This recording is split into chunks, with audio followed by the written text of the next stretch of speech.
이분은 네덜란드에서 아주 평범한 사람인데 그 오디션에 나가서 우승을 한 그런 분입니다. 그렇게 화려한 기교와 뭐 테크닉이 있는 그런 가창력이 있는 것은 아니지만 이분이 그 오디션에 나가서 부를 때 많은 사람들에게 감동을 줬다고 합니다. 그래서 저도 들어보니까 너무 감동적이고 느껴져서 예배 전에 우리가 뭐 특별한 특송은 없지만 우리의 마음을 좀 잔잔하게 할 수 있을 것 같다라는 생각이 들어서 이 찬양을 한번 들어보았습니다.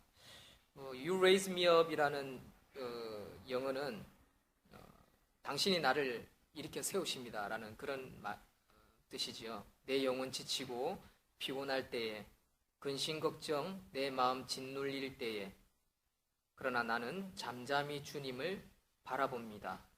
그리고 기다립니다. 주님이 내 곁에 오실 때까지.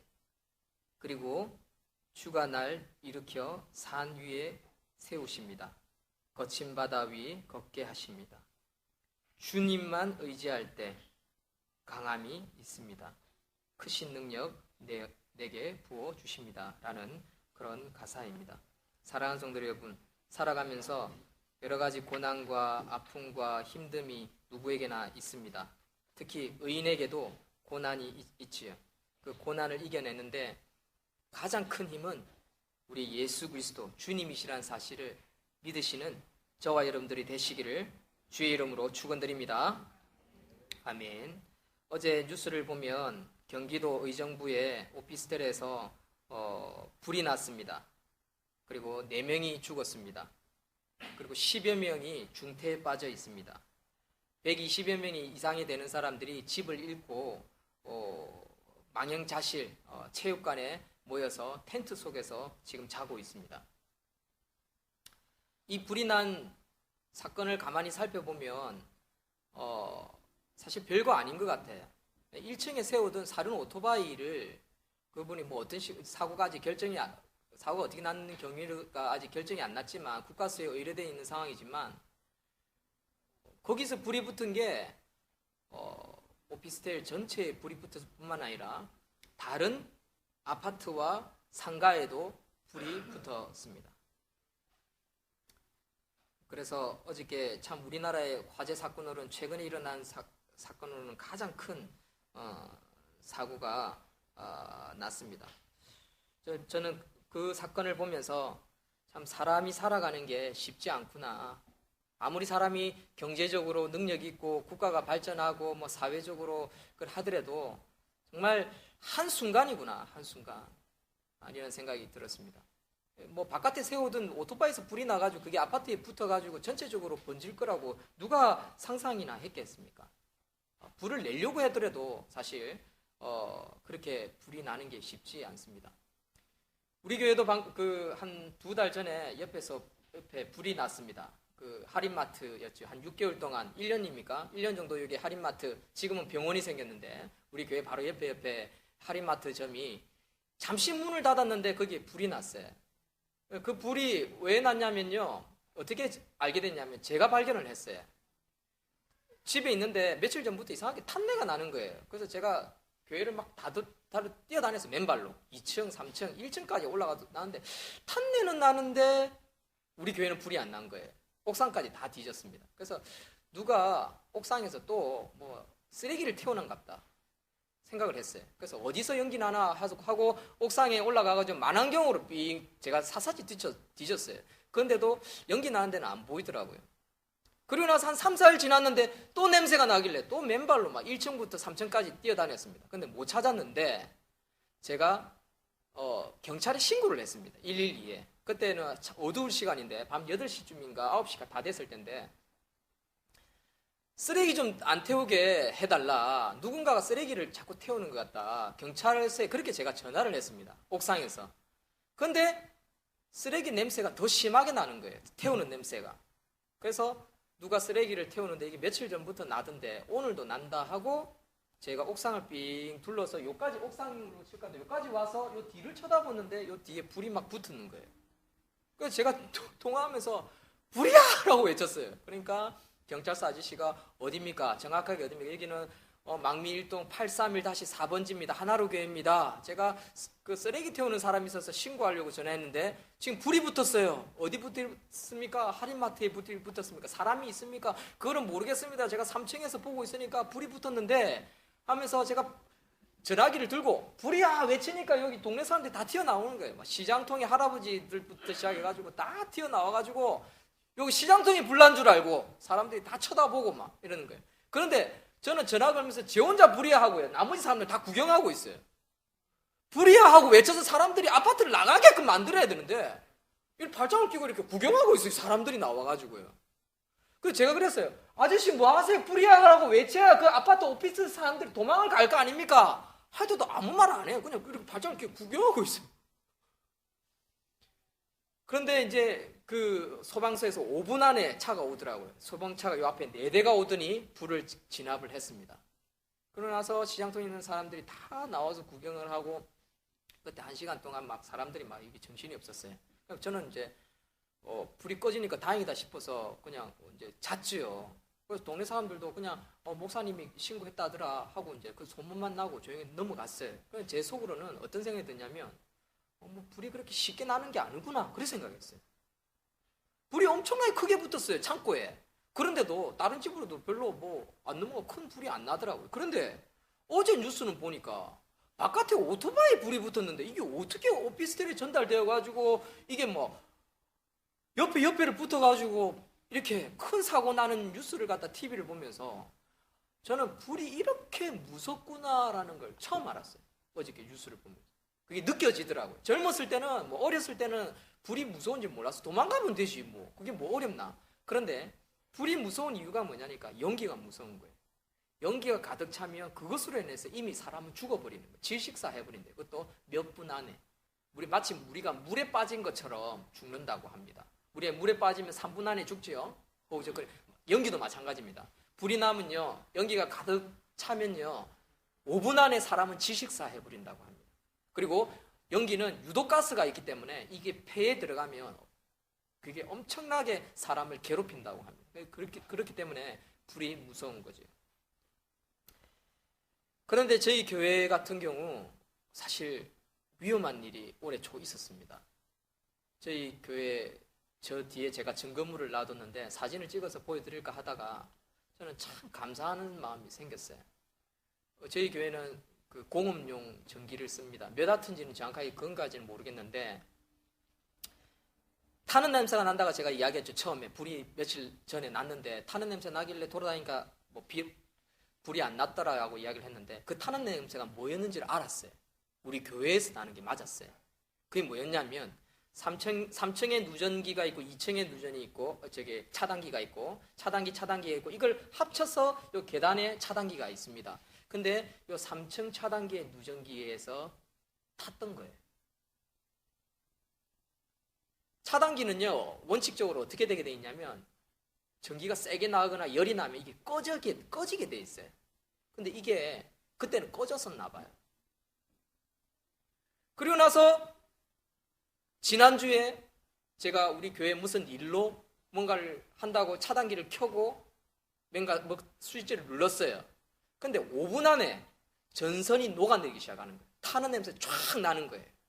제가 우리 교회 왔을 때 3년 전에 처음 왔을 때 2달 만에 우리 거실에서 그 전선이 녹아내려서 불이 난 적이 있거든요. 장판이 녹아내린 장소가 그대로 있습니다. 그때도 제가 옆에 있었기 때문에 제가 불을 껐는데 아니 그런 일도 있었고 저기 에어컨 250와트 전선이 그대로 켜진 채로 옥상에 노출되어 또 있었습니다. 그런데 이번에는 이 차단기가 녹아내리고 제가 전기를 켰는데 10분 안에 전선이 타고 내린 게 눈에 보여요. 그런데요 더 놀라운 것은 작년에 우리 교회에 전기를 더 많이 썼다라는 겁니다. 올해보다도. 그런데 그때 불이 안 나고요. 하나님이 돌보셨다는 겁니다. 제가 뭔가 이상하다 싶어서 검사하는 순간 10분 안에 이게 타는 게 눈에 보였고 차단기가 꺼지고 차단기가 녹아내리고 전선이 세 가닥이 거의 녹아내려 버렸어요. 그런데 그게 눈에 팍팍 튀는 게 보이더라고요. 그래서 제가 스위치를 다 내려서 전기를 막았는데 그 3층에 보면요 옷이 가득하게 서 있습니다. 우리 교회 뭐 하는 일이 있거든요. 옷이 많이 있어요. 그 만약에 제가 이제 부엌에 있다든지 뭘 전선을 켜가지고 누전이 불똥이 튀어서 옷에 붙었다면요. 우리 교회 위에 교육관이 어떻게 됐냐면 이런 벽이 아니라 그 임시로 만드는 그 있지요. 플라스틱으로 칸막이 하는 게 있거든요. 그게 있고 옷이 엄청 많이 있어요. 그 안에 옷을 파는 게 있기 때문에 이 불 나는 건요 정말 순식간입니다. 근데 제가 어제 뉴스를 보면서 드는 생각이 하나님이 우리 가정 가운데 우리 교회 가운데 지키셨구나라는 것을 저는 제 개인적으로는 체험했다는 거예요. 그것을 제가 여러분들에게 표현하기 위해서 이렇게 막 자세히 설명을 하는 거예요. 저는요 우리 교회 집사님들이 기도 많이 하신다고 저는 생각합니다. 작년에는요 전기를 훨씬 많이 썼습니다. 올해보다도. 그런데 불이 안 났어요. 제가 생각할 때는 하나님 지키셨다. 저는요 어저께 이 화재 사건을 보면서 저는 어디 가서 우리 교회 자랑을 해야 되나 그런 생각이 막 들더라고. 내일 망미제일교회 성도님들이 오니까 좀 자랑 좀 해야겠다. 그런 생각이 좀 들더라고. 하나님 지키신다라는 걸 자랑해야 한다.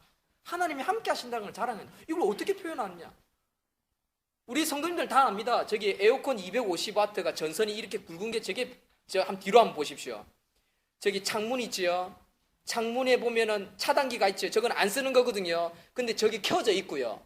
검은색 전선이 올라가죠. 저기 250W라 300W인가 그렇답니다. 보통 전기보다 많답니다. 저기요 그대로 켜져 가지고 옥상에 가면 피복이 벗겨져서 있었어요. 얼마나? 1년 이상. 근데 거기 누가 올라간 줄 아세요? 우리 어르신이요 전구지 따로 올라갔어요. 봄이면 여름이면 그 전선이 피복이 벗겨져 있는 가운데 비가 오잖아요. 그냥 그 사람이 그 밟으면 누전돼서 죽습니다. 그게 1년 이상 켜져 있었다는 거예요. 우리 교회 사람들은 다 아는 이야기예요.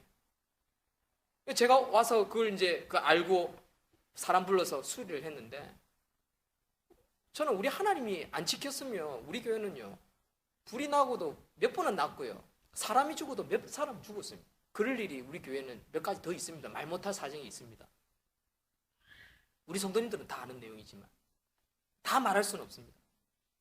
그런데 하나님이 우리 교회와 우리 교회 성도님들의 가정 생명을 지키셨다는 저는 그 이야기를 자랑하고 싶은 거예요. 그리고 제가 요즘 피부병 약을 안 먹은 지 보름이 넘어갔어요. 지금 무슨 이야기인지 한번 들어보십시오. 제가 한 5년 전에 극심한 스트레스로 그 병에 걸렸어요. 피부병. 피부병이 얼마나 심했냐면요. 그냥 간지러운데 그냥 간지러운 게 아니라 이게 간지러워서 긁잖아요. 그러면 이렇게 긁으면 긁은 자국이 그대로 뻘겋게 이렇게 올라옵니다. 살이 올라오고요. 그냥 간지러운 게 아니라 따갑고 불이 난 것처럼 타닥타닥 튀어요. 살이. 그래서 하루에 피부 약을 하루에 세 번을 먹어요. 아침, 점심, 저녁을. 그것도 얼마나 먹었냐면 1년을 먹었어요. 2년째부터는 하루에 2알씩. 한 4년쯤 됐을 때 제가 3일에 한 알 또는 이틀에 한 알씩 먹기 시작을 했습니다. 그런데 지금 제가 피부 약을 안 먹은 지 보름이 넘었어요. 작년 28일 날 먹고요. 제가 불안해서 약이 다 떨어졌는데 불안해서 피부 약을 어제 프라임 피부 병원 가서 약을 타왔어요. 2달치 약을. 왜냐하면 그게 올라오면 너무나 괴롭고 집중이 안 되기 때문에. 그래서 제가 주일날 혹시 설교하는데 성도님들에게 또는 하나님께 누를 끼칠까 봐 혹시나 모르니까 약을 구비를 해야겠다 싶어서 어저께 제가 약을 가져왔어요. 그런데 제가 지금 어제도 안 먹었고 오늘도 안 먹었고 그러면 거의 보름이 되어가는 거예요. 제가 지금 만 5년 동안 5년 이상이 넘었는데 만 5년 동안 제가 약을 보름 이상 안 먹어본 적이 한 번도 없습니다. 거의 평균 이틀에 한 번, 3일에 한 번. 어떨 때는 막 제가 약을 안 먹어보려고 피부 약이 독해가지고 안 먹어보려고 일주일 동안 버틴 적도 있어요. 금식기도 하면서. 약을 안 먹어야 되니까 가능하면. 그런데 견딜 수가 없어요. 집중이 안 되니까 올라오니까. 그런데 제가 지금 보름째 피부병 약을 안 먹고 있습니다. 완쾌되어졌으면 하는 마음이 있는데, 제가 이런 이야기를 하는 이유가 뭐냐면 하나님의 은혜가 있다라는 것을 여러분들에게, 우리 교회에게 하나님 은혜가 있다는 것을 좀 자랑하고 싶어서 이런 말씀을 드립니다. 그러나 우리는 살아가다 보면요, 죽음을 피할 수 없고 사건 사고를 피할 수 없습니다. 우리 가정에 이런 일이 없으라는 법이 어디 있겠습니까? 그렇죠? 단원고 학생들처럼 자녀들이, 우리 집에 아이들이 5명인데 또 믿음의 가정에서 나오는 아이들만 7명이고, 또 토요일 날 SBS를 하면서 한 10여 명의 아이들이 우리 교회에 나오고 있는데, 이 아이들이 건강하게 안전하게 크기를 바라지만 그 부모님 마음대로 뜻대로 쉽게 되는 것은 아닙니다. 그렇죠? 생각지 못한 일이 벌어질 수 있습니다. 나에게도 이런 일이 벌어지면 어떻게 해야 하나 생각을 해봅니다. 그리고 그럼에도 불구하고 기도해야지라고 다짐해 봅니다만 정말 일어나서는 안 될 일임은 틀림은 없습니다. 그러나 위기라는 것은 방심할 때 올 수 있고 또 의인에게도 고난이 있을 수 있다라는 것입니다. 사랑하는 성도 여러분, 우리는 오늘 말씀을 보면서 2가지를 파악해야 합니다. 기독교인에게 있어서 안다는 것과 확신은 차이가 있다는 것이지요. 누가복음은요, 누가 썼습니까? 누가가 썼습니다. 누가는요, 의사의 직분을 가진 아주 똑똑한 사람입니다. 누가는 예수님의 사건을 목격자로서, 그리고 함께 사역했던 제자들로부터 들은 증언을 바탕으로, 그리고 그것을 살펴본 후에 그것을 데오빌로 각하에게 쓴 글이 누가복음입니다. 누가가 데오빌로에게 이 누가복음을 쓴 목적이 뭐냐면 그 각하에게 더 확실하게 알게 하기 위해서. 그래서 그 이방인이 나 예수 안다. 예수 죽었지. 그 예수 시체 발견 못했지. 예수가 많은 사람을 복음을 전하고 사람을, 죽은 자를 살리고 눈먼 자를 눈뜨게 하고 귀머거리를 듣게 하고 안전벨기를 일으킨 거 나도 안다. 여러분, 데오빌로는 알았지만 확신한 믿음은 없었다는 것입니다. 그런데 누가는 확신을 가지고 그 데오빌로에게 편지를 쓰고 있습니다.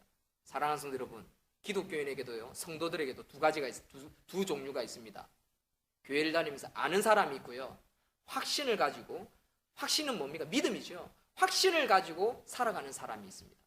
알고 살아가는 것과 확신을 가지고 살아가는 것은 차이점이 있습니다. 알고 살아가는 사람들은 보면요, 표가 좀 납니다. 첫째는요, 교만합니다. 위선적이지. 여러분, 우리나라 정치인들 또는 검사, 판사, 똑똑한 사람들 보십시오. 많은 지식을 가지고 어디에 씁니까? 알지만 그것을 악한 데 씁니다. 왜? 인간은 죄인이기 때문에 교만과 위선으로 말미암아 자신의 배를 채우기에 급급하다는 거죠. 그러나 확신은요, 어디서 오냐면 진리 위에 오는 것입니다. 어떤 진리요? 예수님은 하나님의 아들이다. 예수님은 우리의 죄를 대신해서 죽으셨다. 그러나 예수님은 다시 부활하셨다. 그래서 그 예수님을 믿으면 우리도 부활하고 천국의 삶을 기대하며 살게 된다. 이게 확신과 알의 차이라는 것이지요. 안다라는 사람들은요, 교회 와서 이익을 추구합니다. 자신의 이익. 그러나 확신을 가진 자는요, 선을 행하게 되어 있습니다. 베풀고 나누고 위로하고 참고 인내하고 용서하고 기다려줄 줄 아는 자들이 확신을 가진 자들이라고 할 수 있습니다. 그러한 자들은 겸손하고요, 행함이 있습니다.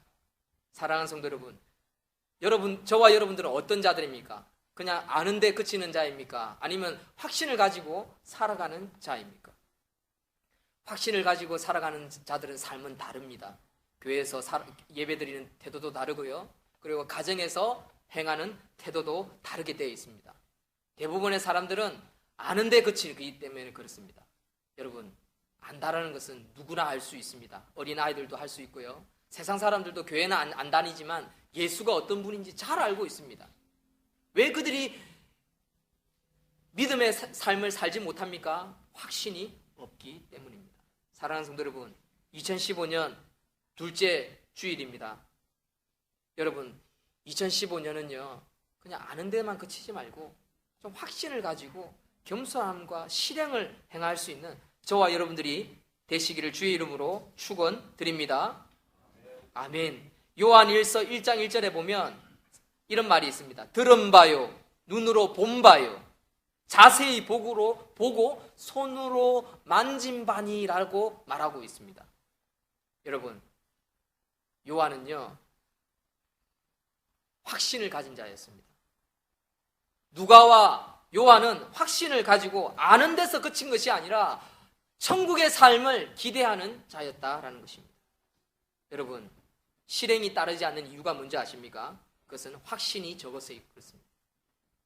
확신이 있는 사람은요 실행하게 되어 있습니다. 어떤 실행요? 참고, 용서하고, 기다리고, 섬기고, 봉사하고, 희생하게 되어 있다는 것입니다. 그러나 확신이 없으면요, 내가 이거 베풀고 내가 손해보는 거 아니야?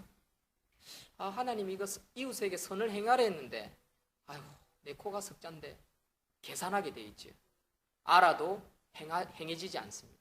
이것이 바로 암과 확신의 차이라고 할 수 있습니다. 사랑하는 성도 여러분, 믿음의 확신을 가지고 살아갈 수 있는 저와 여러분들이 되시기를 주의 이름으로 축원드립니다. 두 번째는요, 의인의 고난입니다. 의인의 고난. 오늘 성경을 보면요, 사가랴와 엘리사벳 부부가 나옵니다.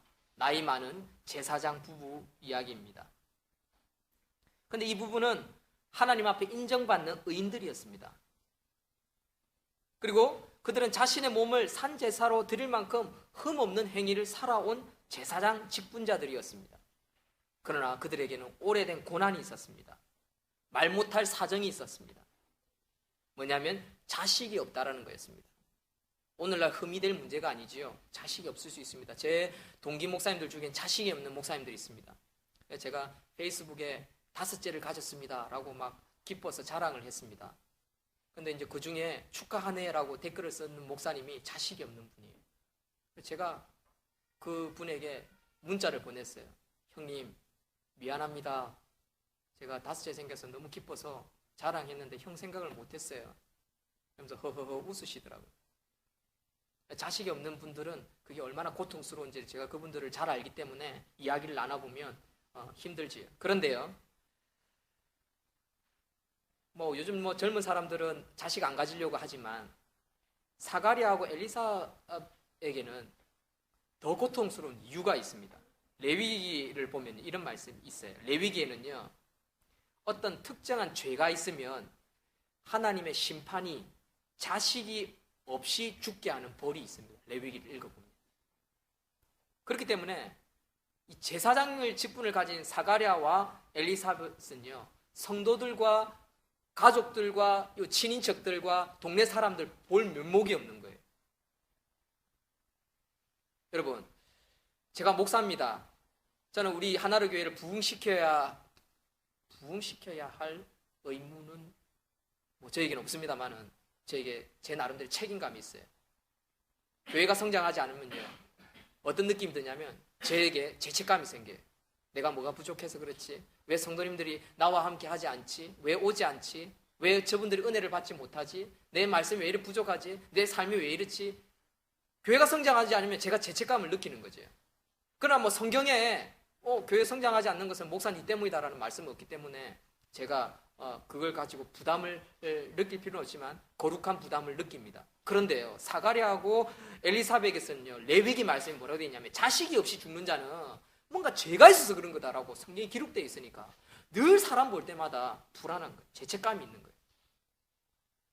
그래서 그들은 제사장으로 사는 게 괴로웠어요. 여러분, 하나님 앞에 인정받는 자들이 왜 이렇게 괴로움을 받아야 하는 걸까요? 여러분, 의인에게는요, 믿는 자에게 고난이 있을 수 있습니다. 여러분들의 삶에도 아마 고난이 있을 것입니다. 없는 사람은 없습니다. 다 짊어지고 가는 고통이 있습니다. 말 못할 사정이 있지. 말하면 부끄러워서 말 못할 것이 다 있습니다. 누구에게나.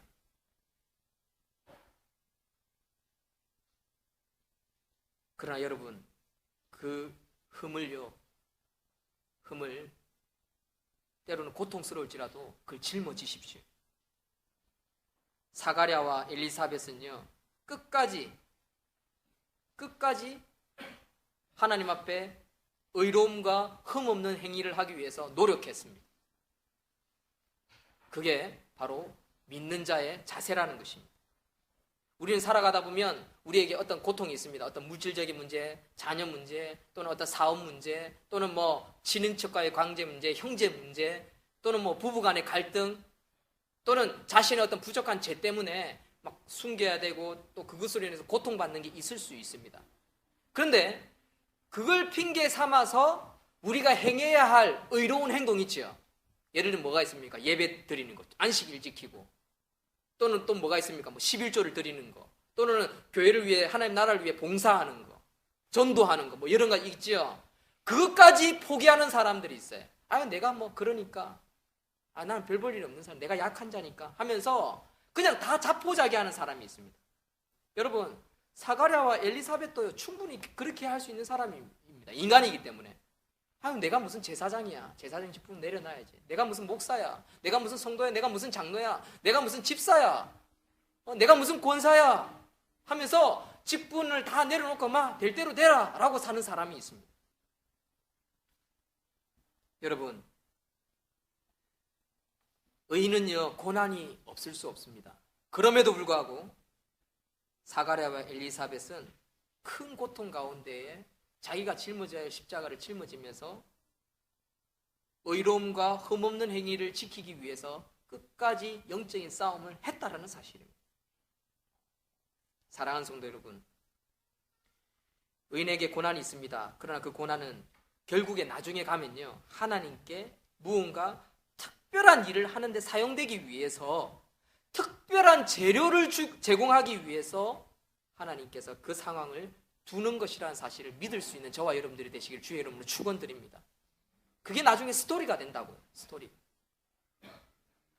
이래서 내가 이런 삶을 살아왔구나. 하나님은요, 모든 것을 선하게 만드십니다. 단 조건이 있습니다. 뭡니까? 믿음이라는 조건. 우리가 믿음을 지키고, 우리에게 주어진 직분을 지키고, 하나님 나에게 허락하신 의로움과 흠없는 행위를 계속 지속적으로 해나갈 수 있도록 우리에게 그것을 명령하신다면 우리가 그것을 끊임없이 내가 할 수 있는 것을 끊임없이 시켜 나가잖아요. 그러면 나중에 가서 하나님께 영광 돌릴 제목이 된다는 것입니다. 재료가 된다는 것입니다. 요즘 젊은이들은 취직하기 힘들고 결혼하기 힘들고 또 살아가는 게 힘든 게 있습니다. 또는 부모님들은 직장을 예전처럼 또는 재정을 예전처럼 지키기 어려운 그런 시대에 있을 수 있습니다. 그래서 자식에게 더 잘하고 싶고 또 자녀는 부모님에게 효도하고 싶고 그렇게 하고 싶지만 어려울 수 있지요. 감당 못할 수도 있습니다. 그러나 그렇다고 해서 우리가 믿음을 저버리고 막 나가서는 안 된다는 거죠. 될 대로 되라는 식으로 가서는 안 된다는 것입니다. 여러분, 그럴수록 우리가 믿음을 지키고 흠없는 삶을 살고자 노력한다면 그 고난은, 지금 우리가 가지고 있는 고난은 나중에 하나님께 영광 돌릴 수 있는 그런 아름다움이 될 수 있다는 사실을 고백할 수 있는, 믿음으로 아멘으로 고백할 수 있는 저와 여러분들이 되시기를 주의 이름으로 축원드립니다. 결론을 맺겠습니다. 감사함으로 인내하며 더욱 신실한 삶을 사십시오. 그렇게 한다면 하나님께서 우리의 삶을 받아 주실 것입니다. 우리의 예배를 받으시고 우리의 시간을 받고 우리의 물질을 받고 우리의 기도를 들으시고요, 하나님 함께 하신다는 것이지. 감사하면 되는 것입니다. 여러분, 감사할 것이 2015년 무엇이 있는지 시작하는 가운데 한번 찾아보십시오. 그러면 2015년 시작이 풍요로워질 것입니다. 감사거리를 찾아야 합니다. 감사거리. 저는 감사거리가 정말 많습니다. 자녀들이 많죠. 또 우리 성도님들이 인내해 주시죠. 제 아내가 아이들을 잘 키워주죠. 또 하나님이 저에게 하나로 교회를 맡겼죠. 또 이 제단 위에 말씀을 선포하는 가운데 전하는 저에게도 은혜 주시고 또 듣는 분들에게도 은혜 주시는 것 같아서 저에게는 감사함이 있습니다. 그래서 3년째, 만 3년이 넘어가는 가운데 제가 아직 지치지 않고 탈진 현상이 없습니다. 그러나 때로는 힘들 수도 있습니다. 외로울 수도 있습니다. 그러나 그것도 제가 짊어지고 가야 할 십자가인 것입니다. 신실하게 그 자리에 지켜나간다면 언젠가 이야기할 수 있는, 남들에게 자랑할 수 있는, 웃으며 이야기할 수 있는 때가 오지 않겠습니까? 저는 그런 기대감으로 제 감사거리를 찾았습니다. 2015년. 여러분들도 한번 찾아보십시오. 그러면 2015년 기대가 될 것입니다. 앞으로 12개월이 남았습니다. 여러분들이 삶 가운데 가정을 돌아보면서, 자녀를 돌아보면서 감사거리를 찾아본다면 2015년 하나님이 나에게, 우리 가정에, 우리 자녀들에게 어떻게 은혜를 베푸실겠구나, 그런 기대감이 생길 것입니다. 그러면 확신과, 비록 의인에게, 믿는 자에게 고난이 올지라도 하나님 그것을 선으로 바꾸신다는 것을, 기대감을 가지게 될 줄로 믿습니다. 기도하겠습니다. 하나님 감사합니다.